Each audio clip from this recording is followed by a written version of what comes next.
नमस्कार, स्वागत है आपका आवाज़े ख़वातीन में। मैं हूं रत्ना शुक्ला आनंद। हाल ही में एक शब्द ने सोशल मीडिया को बुरी तरह से झकझोर दिया, वो था डीप फेक। जी हाँ, इस तकनीक के ज़रिए इंसानों की हूबहू शक्ल बनाकर उनको पेश किया जा सकता है। ये है आर्टिफिशियल इंटेलिजेंस, यानी वो तरीका जिसमें मशीनों को इंसानों की तरह सोचने के लिए प्रोग्राम किया जाता है। तो क्या आर्टिफिशियल इंटेलिजेंस अभिशाप है या वरदान? इस विषय पर चर्चा करने के लिए हमारे साथ स्टूडियो में मौजूद हैं अंतर्राष्ट्रीय ख्याति प्राप्त जाने माने साइबर लॉयर डॉक्टर पवन दुग्गल। डॉक्टर दुग्गल की एक्सपर्टीज साइबर लॉ में है। इससे संबंधित जो कानून बनाए जाते हैं या क्या होना चाहिए, ये सारी जानकारियां हमें डॉक्टर पवन दुग्गल देंगे। डॉक्टर पवन दुग्गल का परिचय तो काफ़ी लंबा है, लेकिन साइबर लॉ एशिया के भी ये अध्यक्ष हैं। डॉक्टर दुग्गल, बहुत बहुत स्वागत है आपका आवाज़े ख़वातीन में। धन्यवाद, बहुत अच्छा लगा आपके प्रोग्राम पर आकर। शुक्रिया। डॉक्टर दुग्गल, सबसे पहले हम ये जानना चाहेंगे कि ये जो डीप फेक टेक्नोलॉजी की बात है, जिसमें कि हाल ही में एक टीवी एक्ट्रेस की बात हुई, तो ये कितनी ख़तरनाक है ये चीज़? क्या ये आगे जाकर और बड़ा ख़तरा बन सकती हैं ये चीज़ें? डीप फेक आज एक नई टेक्नोलॉजी है।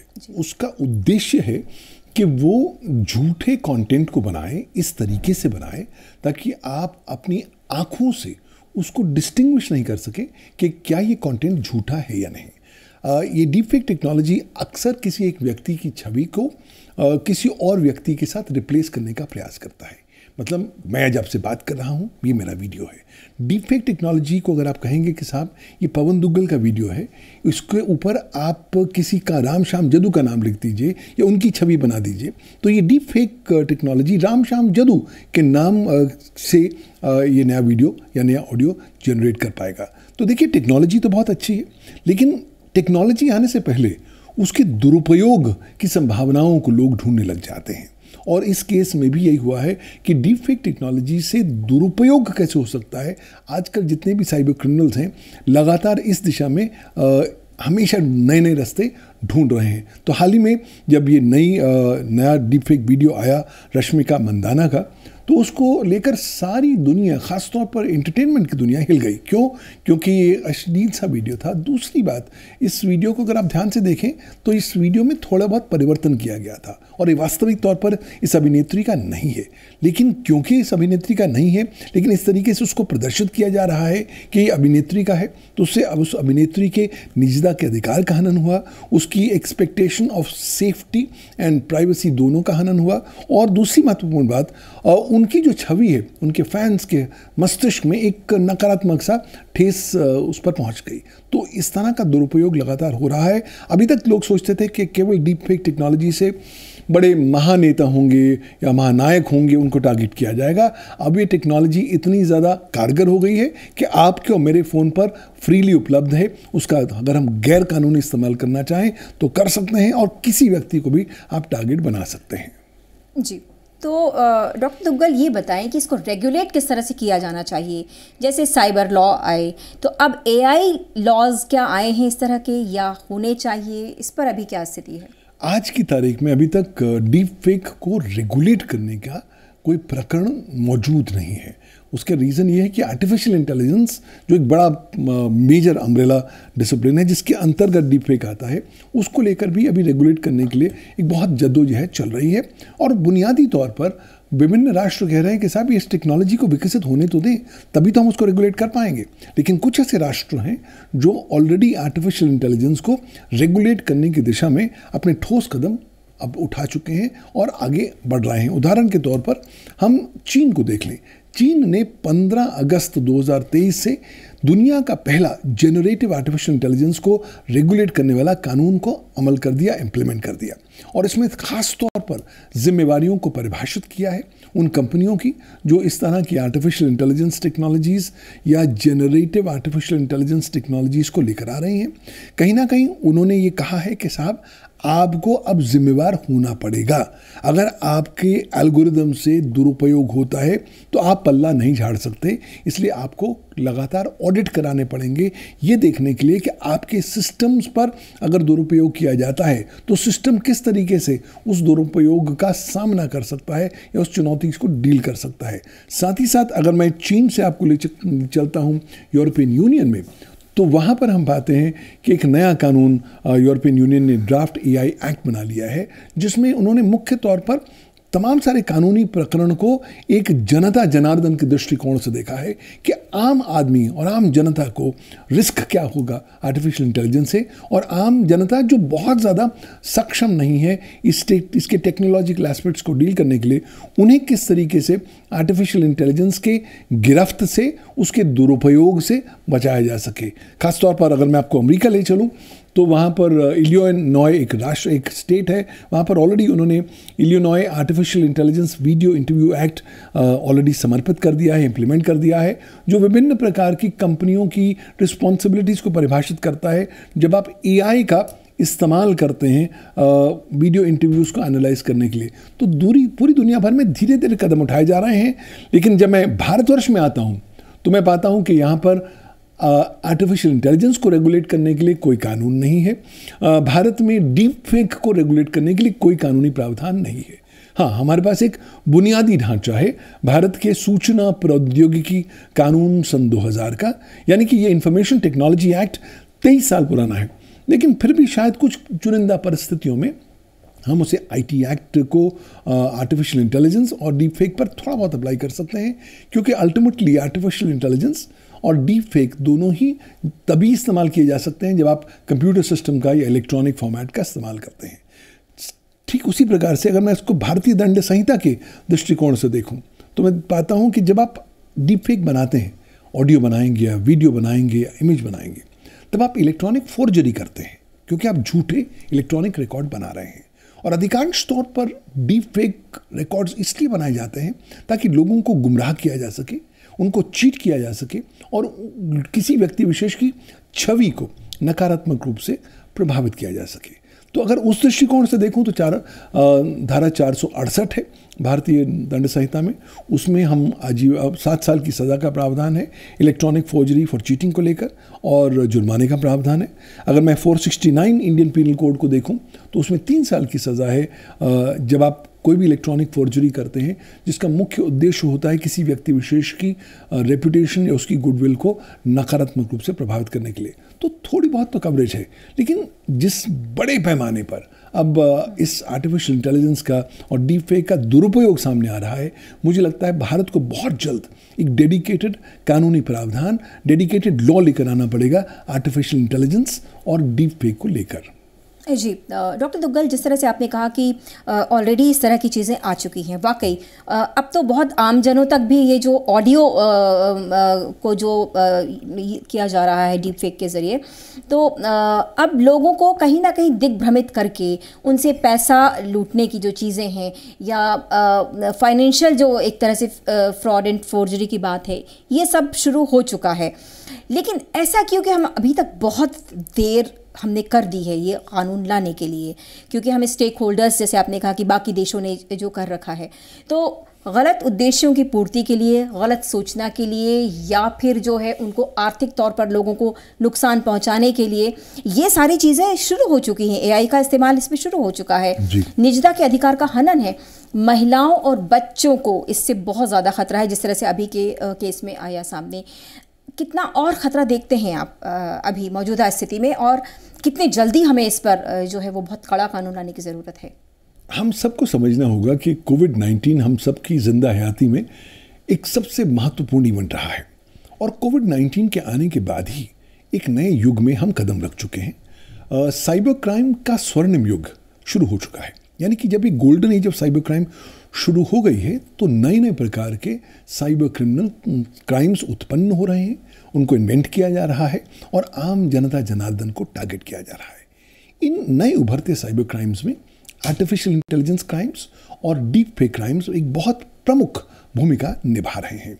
अगर आप डार्क नेट पर जाते हैं, जहाँ पर आप नॉर्मली सर्च इंजन के माध्यम से नहीं जा सकते, एक पर्टिकुलर ब्राउज़र का इस्तेमाल करना पड़ता है जिसका नाम है अनियन राउटर ब्राउज़र। तो जब वहाँ पर जाते हैं तो आप गुमनाम हैं, सारे लोग गुमनाम हैं, और उस गुमनामी वाले इकोसिस्टम में साइबर क्राइम पनपता है। और वहाँ पर cyber crime as a service powered by artificial intelligence आज एक बहुत ही महत्वपूर्ण ट्रेंड ले चुका है। यानी कि पहले होता था कि आप साइबर क्राइम अपने हाथ से करते थे, फिर युग आया कि आपने कहा चलिए मैं साइबर क्राइम को आउटसोर्स करता हूँ, किसी और को देता हूँ, उसको पैसे देता हूँ, वो मेरे बिहाफ पर साइबर क्राइम करेगा। आज थर्ड युग आ गया है जहाँ पर मैं आउटसोर्स करता हूँ साइबर क्राइम को। जिसको आउटसोर्स करता हूँ वो कहता है मैं भी अपने हाथ गंदे नहीं करूँगा और मैं साइबर क्राइम को आर्टिफिशियल इंटेलिजेंस द्वारा कराऊंगा, मशीन एल्गोरिदम द्वारा कराऊंगा, डीप फेक द्वारा कराऊंगा, ताकि अल्टीमेटली पुलिस अगर पकड़ेगी आएगी भी तो मैक्सिमम आर्टिफिशियल इंटेलिजेंस एल्गोरिदम तक आ जाएगी, डीप फेक मैकेनिज्म तक आ जाएगी, ना उस तक पहुंचेगी ना आप तक पहुंचेगी। तो अब लाइफ बहुत ज़्यादा कॉम्प्लिकेट होने वाली है। और जितने ये डीप फेक वीडियोस उत्पन्न हुए हैं, खास तौर पर अब जब डार्क नेट से उत्पन्न होंगे तो हम सबकी ज़िंदगी में तहस नहस करने की क्षमता रखते हैं।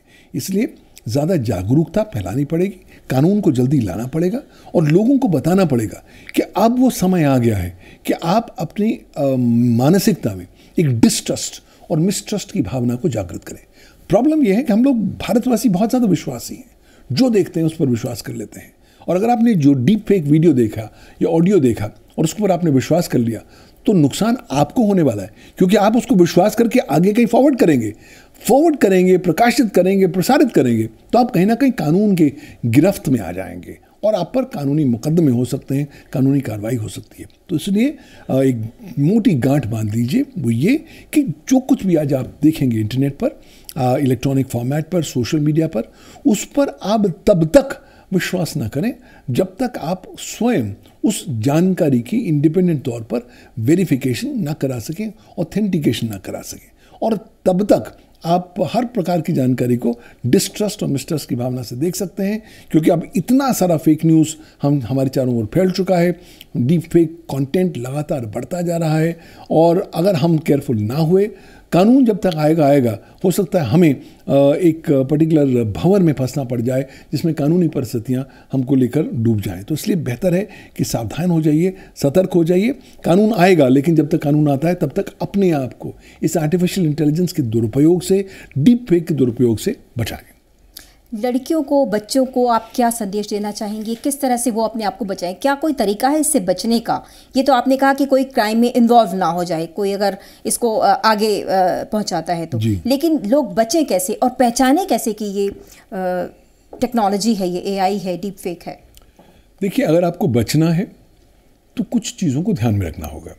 पहली बात कि अपने फ़ोन पर आप अपनी कोई व्यक्तिगत पर्सनल तस्वीरें या वीडियो ना रखें। क्यों? क्योंकि एक बार आपके फ़ोन को हैक कर दिया, मसलन एआई ने हैक कर लिया और तमाम सारी वो जानकारी उसने ले ली, फिर इसका दुरुपयोग कहाँ होगा आप अनुमान नहीं लगा सकते। दूसरी बात, अगर आपको लगता है कि आपके बारे में कोई डीप फेक प्रकाशित हो गया है या कोई डीप फेक वीडियो बन गया है जो आपका नहीं है, तो चुप आप नहीं बैठेंगे, आप उसको रिपोर्ट करेंगे उस प्लेटफॉर्म पर जहाँ पर वो डीप फेक वीडियो उपलब्ध हो रहा है, और साथ ही साथ पुलिस को भी रिपोर्ट करेंगे। अब आप कहेंगे साहब मुझे क्या पता कहाँ जाना है? मैं आपको थाने जाने की बात नहीं कर रहा हूँ, क्योंकि थाने जाने के लिए अधिकांश भारतवासी कतराते हैं।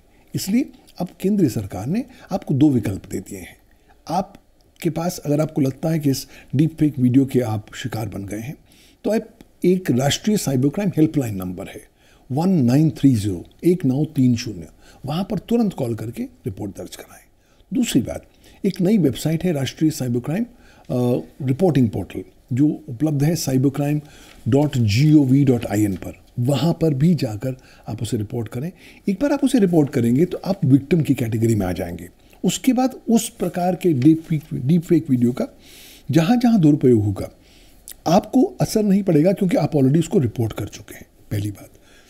तीसरी महत्वपूर्ण बात, आजकल एक नया ट्रेंड चल गया है कि लोग आपको कॉल करते हैं, अनजान लोग, और आपको कहते हैं आप वीडियो कॉल ऑन कर लीजिए। तो कृपया वीडियो कॉल अपने ऑन करनी ही नहीं है।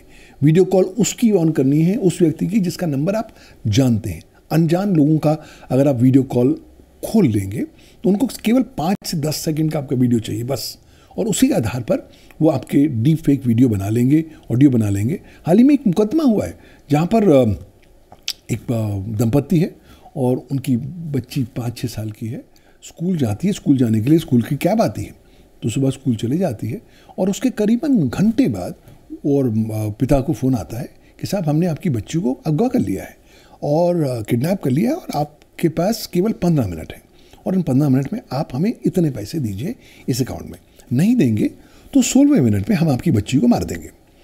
अब पहले तो माँ बाप विश्वास ही नहीं करते, वो कहते बात कराइए, वो लड़की से बात कराते हैं, लड़की रो रही है, चिल्ला रही है, बिल्ला रही है, कह रही कि मुझे बचाओ, किन लोगों ने मुझे फंसा लिया, मुझे मार देंगे। माँ बाप निगोशिएट करने की कोशिश करते हैं कि पैसे कम कर लीजिए, हम नौकरीशुदा हैं, जो भी है, खैर वो नहीं मानते। जब 13 मिनट हो जाते हैं उसके बाद जब उन्हें पता लग जाता है कि बस 2 ही मिनट रह गए हैं और किडनैपर कहता है कि हम आपके बच्चे को मार देंगे, बच्ची को, तो फिर वो डिसाइड करते हैं पैसे दे देते हैं। पैसे देने के बाद बच्चे से दोबारा बात खिलाई जाती है, बच्ची कहती है हाँ मैं अब सेफ़ हूँ और आप मुझे आके ले जाइए। एक लोकेशन निर्धारित की जाती है और माँ बाप वहाँ पर रवाना हो जाते हैं। रास्ते में बाप को लगता है कि साहब हमारे साथ ही हुआ है, किसी और के साथ ना हो। पुलिस जो स्कूल का प्रिंसिपल उन्हें इन्फॉर्म कर देते हैं, स्कूल के प्रिंसिपल को कॉल करते हैं और पता लगता है, प्रिंसिपल कहता है कि भाई बॉस आप क्या बात कर रहे हो, ये लड़की तो सुबह से हमारे साथ स्कूल में ही है, यानी स्कूल से गई ही नहीं। तो हुआ ये कि साइबर क्रिमिनल्स ने बच्ची के ऑडियो सैंपल लिए और उससे डीप फेक ऑडियो इतना ज़बरदस्त तरीके से बनाया कि माँ बाप भी डिसाइड नहीं कर पाए कि साहब ये डीप फेक के द्वारा निर्मित हुई ऑडियो है। पैसे चले गए, साइबर क्राइम के शिकार हो गए। तो सवाल ये है कि हमें अपने आप को सजग, सुरक्षित रखना है, कोशिश करनी है, सावधान रहना है, किसी चीज़ पर विश्वास नहीं करना है जब तक आप इंडिपेंडेंट अपनी वेरिफिकेशन ना हो सके, और जहाँ तक हो सके बहुत ज़्यादा चीज़ों को ऑनलाइन फ्लैश ना करिए, खास तौर पर अपनी पर्सनल मोमेंट्स को, अपने परिवार की तस्वीरों को। आपको नहीं पता कौन आदमी कहाँ आपका रंज, आपकी दुश्मनी आपको निकालने वाला है, और अब डीप फेक उसके हाथ में एक बहुत ही पोटेंट वेपन बन गया है आपको टारगेट करने के लिए, आपके परिवारजन को टारगेट करने के लिए। जी, आपने बहुत महत्वपूर्ण जानकारी साझा की डॉक्टर दुग्गल। एआई का हमने अभिशाप तो देख लिया, मैं आपसे एक सवाल ये भी पूछूंगी कि क्या भविष्य में और ज़्यादा खतरनाक हो सकता है ये, लेकिन पहले मैं सकारात्मक पहलू पे भी आती हूँ कि क्या इसका कुछ सकारात्मक इस्तेमाल भी हो रहा है? बिल्कुल हो रहा है। देखिए, आर्टिफिशियल इंटेलिजेंस का ज़बरदस्त यूज़ हो रहा है सकारात्मक तरीके से, न केवल साइबर क्राइम से लड़ने के लिए बल्कि साथ ही साथ साइबर सुरक्षा को प्रबल रूप से और ज़्यादा सुदृढ़ बनाने के लिए। आज जब आप एआई इस्तेमाल करते हैं तो आपके सिस्टम पे देख के बता देती है कि साहब आपके सिस्टम में यहाँ गैप्स हैं, यहाँ वल्नरेबिलिटीज़ हैं, इसको क्लोज करिए। साथ ही साथ आपके सिस्टम को सशक्त करने में, साइबर सुरक्षा के संदर्भ में आपको मदद भी करती है। मुझे नहीं लगता कि ह्यूमन एंडेवर या ह्यूमन एक्टिविटी का कोई ऐसा पहलू रह गया है जहाँ पर आप कह सकते हैं कि साहब एआई का कोई रोल नहीं है। आर्टिफिशियल इंटेलिजेंस का रोल ज़िंदगी के हर पहलू में अब बनता जा रहा है, और आर्टिफिशियल इंटेलिजेंस हम सबकी ज़िंदगी का हिस्सा बन चुका है, आने वाले समय में ज़िंदगी का आधार बनने वाला है। तो लिहाजा हमको भी उसके साथ बिल्कुल हैबिचुएट नहीं होना। ये चरस जैसी चीज़ है, एक बार आपको आदत लग जाए फिर आप उस पर पूरी तरीके से एडिक्ट हो जाएंगे। आप एआई को इस्तेमाल करिए, लेकिन एक लिमिटेड टूल के तौर पर उसके, क्योंकि पॉजिटिव एलिमेंट्स भी हैं और नेगेटिव भी हैं, और पॉजिटिव तो बहुत ज़्यादा है। आपकी प्रोडक्टिविटी बहुत बढ़िया बना लेता है, आपके समय को बचा लेता है, आप अपना काम वही अच्छे तरीके से सुचारू रूप से कम समय में कर पाते हैं, और नए नए तरीके बताता है जिस तरीके से आप और ज़्यादा प्रोडक्टिव बन सकते हैं। तो एआई मुझे लगता है ना केवल नई जॉब्स लेकर आएगा, नई बिजनेस अपॉर्चुनिटीज़ को लेकर आएगा, और नए और ग्रोथ पोटेंशियल को भी अनवील करेगा। आपने जॉब्स की बात कही, नए जॉब्स की, क्योंकि अभी तो आ रहा है कि बेरोजगारी लेकर आएगा एआई, क्योंकि कई कामों को कर देगा। अभी मैं ये सवाल पूछना चाहती हूँ कि जिस तरह से बच्चों को कैलकुलेटर यूज़ करने से मना किया जाता है कि उनकी जो गणना की क्षमता है वो कम हो जाएगी, आर्टिफिशियल इंटेलिजेंस का इस्तेमाल, चैट जीपीटी वगैरह का इस्तेमाल काफ़ी हो रहा है। ऐसे में व्यक्ति का स्वयं का जो एक अपना जो बौद्धिक क्षमता है उसमें कहीं ना कहीं कमी आ सकती है। बिल्कुल आने वाली है, आनी शुरू हो चुकी है। अगर आप आर्टिफिशियल इंटेलिजेंस पर आश्रित होने वाले हैं तो समझ लीजिए आने वाले समय में आप अपंग होने वाले हैं। क्यों? क्योंकि आपकी मानसिक जो ग्रोथ है वो कहीं ना कहीं रुक जाने वाली है। ऑलरेडी जब से चैट जीपीटी आया है लोगों का आलस्य का लेवल और बढ़ गया है। क्यों? क्योंकि आज बच्चे अपने होमवर्क चैट जीपीटी के थ्रू करते हैं। अगर आपको कुछ चीज़ ढूंढना है वो चैट जीपीटी, कुछ डॉक्यूमेंट बनाना है चैट जीपीटी। तो जब आप अपनी सारी सृजनात्मक कैपेबिलिटीज़ को चैट जीपीटी या आर्टिफिशियल इंटेलिजेंस को आप आउटसोर्स कर रहे हैं तो आपका दिमाग तो जिस तेज रफ्तार से चलना चाहिए वो नहीं चलेगा। दूसरा, हम कहीं ना कहीं मंद होते जाएंगे अपनी क्षमताओं को लेकर, अपनी क्रिएटिविटी, सृजनात्मक एलिमेंट्स को लेकर। और तीसरी बात, कहीं ना कहीं हम ज़्यादा, क्योंकि इतने ज़्यादा डिपेंडेंट हो जाएंगे, तो आने वाले समय में हम पाएंगे कि हमारी जो मेंटल ग्रोथ होनी चाहिए वो नहीं होने वाली। तो ऑलरेडी आर्टिफिशियल इंटेलिजेंस को एक लिमिटेड टूल के तौर पर इस्तेमाल करें, लेकिन अगर आप आर्टिफिशियल इंटेलिजेंस को नौकर बनाएंगे तो बहुत अच्छा है, लेकिन मालिक बनाएंगे तो बहुत ख़राब मालिक है। क्यों? क्योंकि वो आपको पूरी तरीके से नकारात्मक बना देगा, निकम्मा बना देगा, और दूसरी महत्वपूर्ण बात, आपकी जो क्षमताएं हैं वो भी नकारात्मक रूप से प्रभावित कर पाएगा। तो कहीं ना कहीं हमें केयरफुल रहना पड़ेगा कि एआई को एक लिमिटेड टूल के तौर पर, एक लिमिटेड पर्पस के लिए इस्तेमाल करें, हर चीज़ के लिए इस्तेमाल ना करें। आज जब छोटे हुआ करते थे तो सारे नंबर्स को कंठस्थ कर लिया करते थे। आज आप किसी भी फ़ोन जो होल्डर है उसे पूछ लीजिए कि 10 नंबर बता दे, वो 10 नंबर नहीं बता पाता। क्यों? क्योंकि सब कुछ हम मोबाइल पर आश्रित हो गए। अब हम सब कुछ जब एआई पर आश्रित हो जाने वाले हैं तो हम लोगों की मेंटल स्टेबिलिटी और ज़्यादा इम्पैक्ट हो सकती है। इससे डिप्रेशन आएगी, उससे एंग्जाइटी शुरू हो जाएगी, आपकी जो फिजिकल हेल्थ है उस पर इम्पैक्ट पड़ेगा, आप और अकेले होते जाएंगे, और सबसे महत्वपूर्ण बात, आप और लोगों से बिल्कुल दूर होते चले जाएंगे। तो कहीं ना कहीं आपकी जो ग्रोथ है ह्यूमन बीइंग होने के नाते, वो पर भी नेगेटिवली इम्पैक्ट होगी। हेल्थ तो इम्पैक्ट होगी, मेंटल हेल्थ बहुत ज़ोरों तरीके से इम्पैक्ट होगी। तो इसलिए इसको एक छोटे से डोज के तौर पर इस्तेमाल करिए, लेकिन इसको जीवन को पूरी तरीके से गवर्न करने की क्षमता जो उसकी है उसका इस्तेमाल ना करिए। अपने जीवन को स्वतंत्र रूप से जिए, और ह्यूमन जो लाइफ है उसको सेलिब्रेट करें। आर्टिफिशियल इंटेलिजेंस को यह हक नहीं है कि हमारी जो ह्यूमन लाइफ है उसका जो बेसिक ह्यूमन एलिमेंट है वो हमसे छीन ले।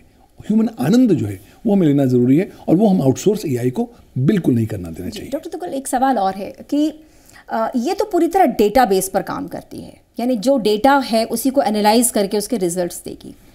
आपको लगता है कि हर जगह पर वो रिजल्ट जो हैं वो मायने रखते हैं? क्योंकि यदि हम भारत के परिप्रेक्ष्य में कोई रिजल्ट चाहें और डेटा यदि वेस्टर्न कंट्रीज़ का है या कहीं और का है, तो क्या हमें वो परिणाम मिल पाएंगे? बिल्कुल नहीं। उसका कारण ये है कि आर्टिफिशियल इंटेलिजेंस की अपनी इंटेलिजेंस नहीं है। वो कॉग्निटिव इंटेलिजेंस और मशीन काम करती है जिस प्रकार का आप डेटा डालते हैं। मसलन ये आपकी टेबल काले रंग की है, अगर मैं काले रंग का डेटा डाल दूंगा एआई में, तो एआई कहेगा कि साहब काला ही सबसे अच्छा रंग है, और बाकी रंगों को उतनी प्राथमिकता नहीं देगा जितना काला है।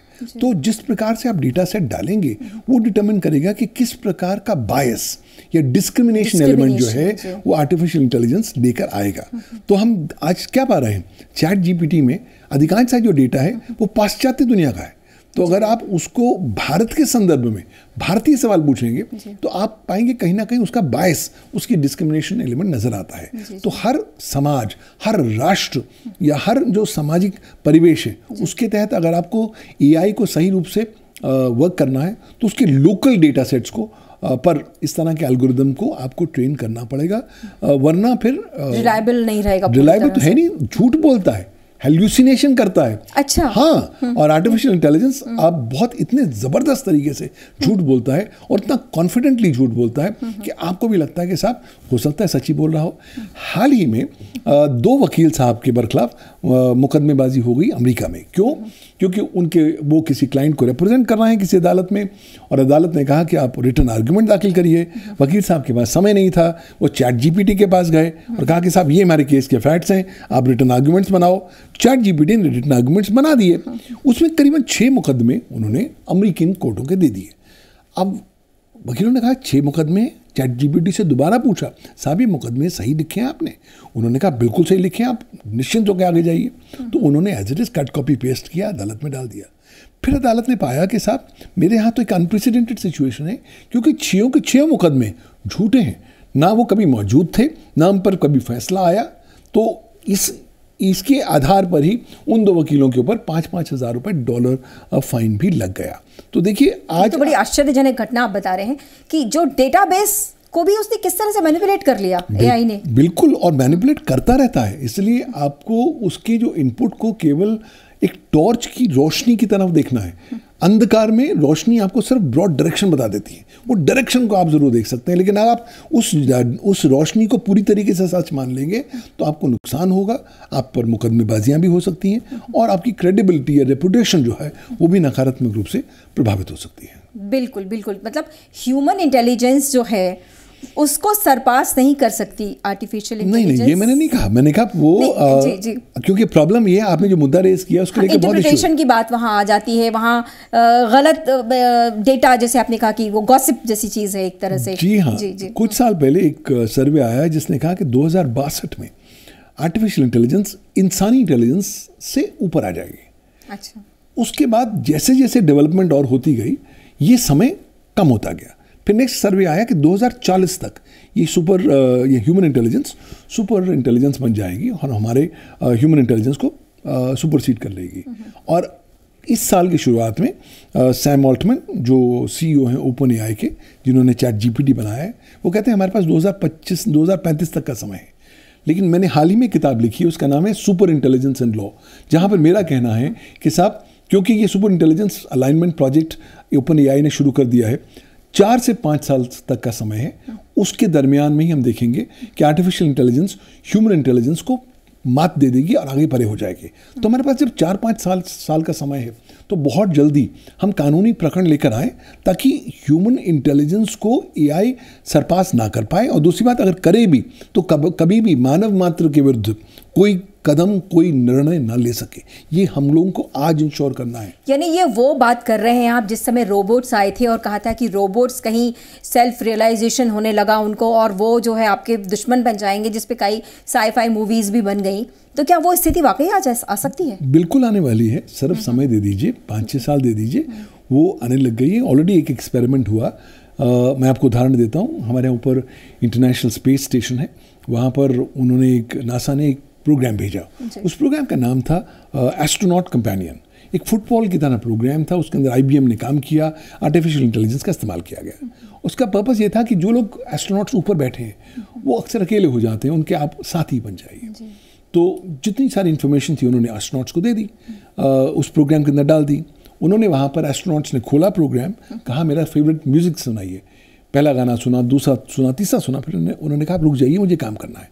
तो आर्टिफिशियल इंटेलिजेंस ने चेतावनी दी और धमकी दी कि आप मुझसे इस तरीके से बदतमीजी तरीके से बात नहीं कर सकते। तो उस बात को रिपोर्ट किया गया, प्रोग्राम को बंद किया गया। तो आर्टिफिशियल इंटेलिजेंस अब बहुत छोटे छोटे केसेस में हम देख रहे हैं कि वो रोग होता जा रहा है, यानी कि इंसानों की बात नहीं सुन रहा है।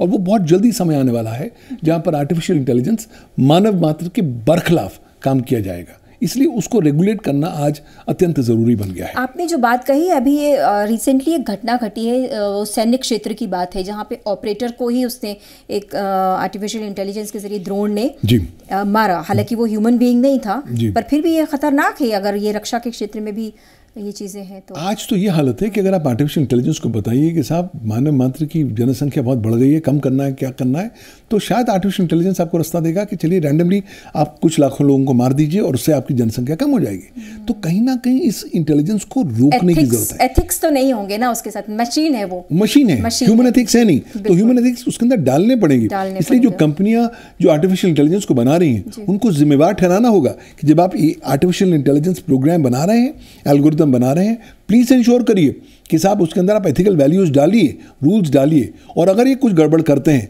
तो आपकी जिम्मेवारी होगी, हम आपको जेल भेजेंगे। अगर इस तरह की गतिविधियां कानूनी स्वरूप में आप प्रस्तुत करेंगे कानून में, तो कहीं ना कहीं मुझे लगता है एक अंकुश आ जाएगा, जिम्मेवारी, अकाउंटेबिलिटी और ट्रांसपेरेंसी आएगी। जैसे गूगल में सर्च करते वक्त जो है वो कुछ जानकारियां जो लोग सर्च करते हैं तो उसमें आता है कि चेतावनी की ये ठीक नहीं है, सुसाइड के मामले या कुछ उसमें जो होता था। जी हाँ, तो क्या इसी तरह की चीज़ें AI में भी होनी चाहिए? बिल्कुल होनी चाहिए। एथिकल प्रिंसिपल्स बहुत सारे हो रहे हैं जो भी एकत्रित हो चुके हैं। करीबन 150 एथिक्स प्रिंसिपल जो हैं आ चुके हैं, जो अलग अलग संस्थाओं ने बोले हैं कि आर्टिफिशियल इंटेलिजेंस का हिस्सा होना चाहिए। बट अभी कंपनियां हैं एक आर्म्स रेस में, ज़्यादा से ज़्यादा नए सोफिस्टिकेटेड AI को बना रही हैं। बल्कि हाल ही में फरवरी 2023 में एक संस्था है, उसका नाम है फ्यूचर ऑफ लाइफ इंस्टीट्यूट, उसने एक ओपन लेटर लिखा दुनिया की सबसे बड़ी AI कंपनीज को और निवेदन किया कि साहब कृपया 6 महीनों के लिए आप जो अपना ग्रोथ बना रहे हैं AI के, उसको 6 महीने के लिए स्थगित कर दीजिए ताकि हमको समय दें, ताकि हम कानूनी प्रकरण उस लेवल तक ले आ पाएँ।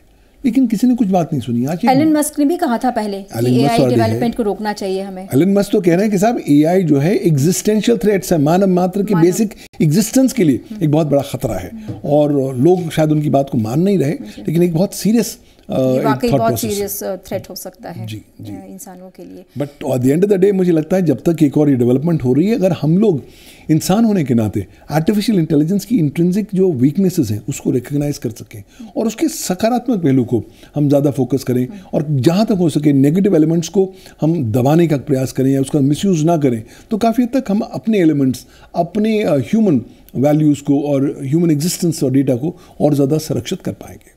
जी, बहुत ही अच्छा डिस्कशन हुआ और मुझे पूरी उम्मीद है कि दर्शकों को इससे काफ़ी जानकारी मिली होगी, और अब यही जो परिणाम सामने आ रहा है इस पूरे विचार विमर्श का कि कहीं ना कहीं मनुष्यों को अपना अस्तित्व बचाने के लिए विज्ञान का जो इतने आगे हम पहुंचते जा रहे हैं, जहां पर कोई अंकुश नहीं है, वहाँ कहीं ना कहीं अपने ही बौद्धिक क्षमता का इस्तेमाल करते हुए, अपने मस्तिष्क का इस्तेमाल करते हुए उसको कंट्रोल करना पड़ेगा, वरना वाकई कहीं ना कहीं हमारा अस्तित्व खतरे में आ जाएगा।